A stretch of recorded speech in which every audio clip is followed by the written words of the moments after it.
Pro-divorce too. This all happened to me a few years ago. I told a friend the story of my divorce and I was told to share. Started a few years ago. I thought we were happy. We were your usual suburban professional couple. Financially secure, healthy, good time life, 2 kids 14F and 9 meters at the time. I thought we had a healthy social life. We were going through one of your typical married couple rough patches. Both of us were working long hours, not spending enough time together. We were going through some developmental problems with my son and tensions in the house were running a little high. I noticed that she was spending a lot more time on her phone texting with her girlfriends. I didn't think much of it. I started making a much more concerted effort to get out of work when I could, help around the house and be more emotionally available, but over the course of a few weeks the gulf just kept getting wider. I ended up accidentally finding some messages when I charged up an old iPad for my son to use. Her FB Messenger was still logged in and there were a lot of highly questionable messages with a guy from her hometown who I will call Jim Bob Cooter or JBC for short. The messages weren't completely inappropriate, but I could tell there were quite a few missing based on the times and context of the messages. I made a mental note to keep an eye on this and went about trying to fix things up. The next day after I took the day off to knock out some projects that I thought would make her happy, and left her some sweet notes reminding her how much I appreciated her. She was once again in the corner of the living room texting her girlfriends. I took the boy's iPad to the office, opened up FB Messenger and watched in real time as my wife tore me down. Her and JBC were making fun of me. All of my flaws, insecurities and secrets I entrusted to my partner were now fodder for her and JBC. Not only that, but while there wasn't outright timiding, there was a Timul undertone to the whole conversation, especially when she was bashing my performance in the sack. I managed to take some screenshots, but missed a good bit of the messages, because as the conversation was unfolding she was deleting them. I wasn't emotionally capable of confronting her. I stayed in the office until she was asleep and had a couple drinks. I took off the next day and spent some time soul searching, drinking and trying to figure out what to do. The wife came home and wanted to know what was wrong and I just coped out and told her I had a bad day. A couple minutes later I was watching the iPad as the train wreck kept unfolding. So began a couple solid weeks of taking screenshots, drinking and detaching myself from the relationship. I knew there was no going back from this. The messages were now overtly Timul with my wife completely into it, and JBC was sprinkling in I love yous. I consulted a lawyer and got my options, and started moving forward. Here's where everything got absolutely surreal. Watching the messages I found out JBC was coming to town to spend a weekend of quality time with my wife in a pretty nice hotel. I was missing a good bit of the info. They must have had a phone conversation about it at some point, but I was able to infer enough to get the when and where. Sure as it the next day the wife is buttering me up and wanting to take a spa weekend with the girls to relax, and when she gets back we can really focus on our marriage. I go with it all the way. It's the greatest idea she's ever had, and I'll do anything to get us back on track. I get with the lawyer and have him draft a strong separation agreement stating that she would move out, she would get weekend visitation, no child support in the interim until the divorce is final. Then I sit through the most agonizing 2 weeks of my life. After all this, most of my feelings for her are completely gone, and I'm just seething with anger like I've never felt before. D-Day arrives. I take the day off work. I withdraw half of any money in any accounts we are joint on, leave her half alone. I had already redirected my paycheck to a new bank.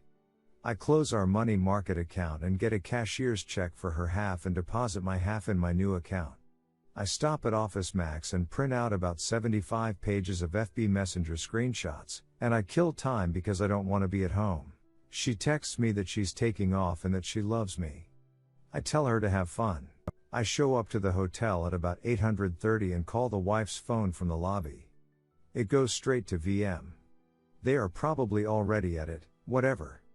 I walk up to the front desk and ask if I can use the phone to be connected to JBC's room. It rings 3 times and he picks up. JBC, hello? Me, JBC, can you send my wife down to the lobby please? JBC, I don't know what you're talking about bro. Me, okay then. I guess I'll have to call Mrs. JBC and get her down here. Totally a bluff. I knew he was married, and I knew her first name, but that was it. JBC, inaudible, shuffling, panic. Me, you got 5 minutes. Click.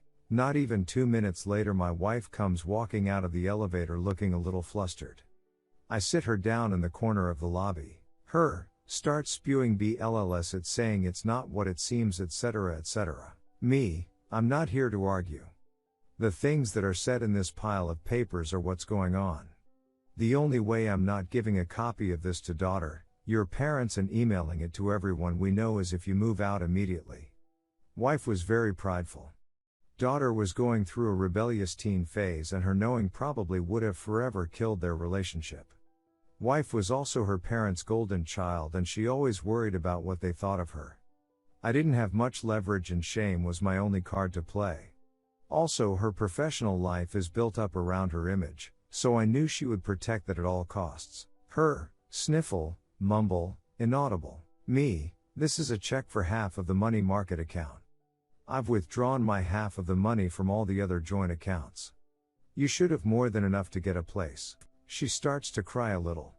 I could almost see the different thoughts and waves of emotions going through her, but now was the time to keep pressing. Me, here is a separation agreement that I think is more than fair considering what's going on. I'm going to need you to look this over, sign it, and leave it at the house when you get your stuff. Do you want to look through these screenshots? Her, no. Me, okay. Go have fun with JBC. Do not come back to the house or I'm going to send this holds up ream of screenshots to everyone. I bounce out of the lobby, and I can hear her start to have a breakdown. I get to the car, drive off to a parking lot and have my own crying rage fit. Previously I would have cried in front of her and yelled and whatnot, but I managed to get my asset together enough to pull it off. I don't know what she did that night or over the weekend. She texted and called over and over wanting to talk. I just turned the phone off and by the time Monday afternoon rolled around there were movers getting her stuff and she delivered the agreement. I let her have a talk with the kiddos basically saying mommy and daddy need some time apart, we still love you, etc. standard divorce talk. After a week she wants to have a real talk for the first time. I oblige her because I've already got my asset together and I've got an idea of what I want, but I should hear her out. She's so sorry. She wants another chance. She wants her family back. She'll do anything. She's on her knees crying into my lap. I have no intention of ever taking her back. I tell her she needs to set up marriage counseling on her own at a time that works for me. I tell her that I can't live with her, but she should be around the children to try to maintain a relationship with them. So starts our new normal of her coming over the house, cooking and having dinner with the kids 3 nights a week. She always saved me a plate. I made myself scarce. Her cleaning the house and doing the kids' laundry, then heading back to her place. We went to counseling. It consisted of her working through her issues with the therapist, trying to figure out why she did it, her begging for forgiveness, and me stoically playing the victim. I was never going to give her another chance. All I wanted to do was kill time, establish myself as the primary caregiver to the kids, and establish her as not having residency in the house. After a few months I go to my own therapist and get diagnosed with depression and PTSD. I ask my work if it's possible to go to part-time for the foreseeable future to deal with personal issues, and it's no big deal. After 6 months of therapy I told her that I couldn't forgive her right now and that I wanted an amicable divorce, but she is still the love of my life and maybe someday we could give it another try. She was devastated, but agreed to the divorce if I promised to try again someday. Once the divorce was filed I needed the kids to want to stay with me. I left a Google search for how to survive your wife's infidelity up on the shared PC at home, and I left some printed out infidelity articles not so hidden in the kitchen. My daughter found them and came to me crying. I told her she wasn't supposed to find those, that mom made a mistake, that mom still loves her, and that I would always be here for her. My daughter, who used to hold my wife in such high regard, now wouldn't talk to her without screaming, and it crushed her. Not surprisingly, when the court needed statements from the kids a few months later, little brother followed big sister's lead and they both wanted to stay with dad in the house they grew up in. When the divorce was finalized I got the house, had to buy out some of her equity, but that's okay. I got primary custody of the kids. I got awarded generous child support due to the difference in our incomes due to me working part-time. Now for the last 2 years I've gotten to live in the house with my kids, work part-time, get the now ex to subsidize it for me, and when she takes the kids over the weekends I get to have my fun with Tinderellas and some FWBs I've cultivated. In the eyes of my kids I'm the patron saint of fatherhood for taking the high road and always being there. In the eyes of my ex I'm the one that got away that she will always pine for, and I get the bonus of having her come over for S-time whenever I want it by dangling that carrot of maybe getting back together.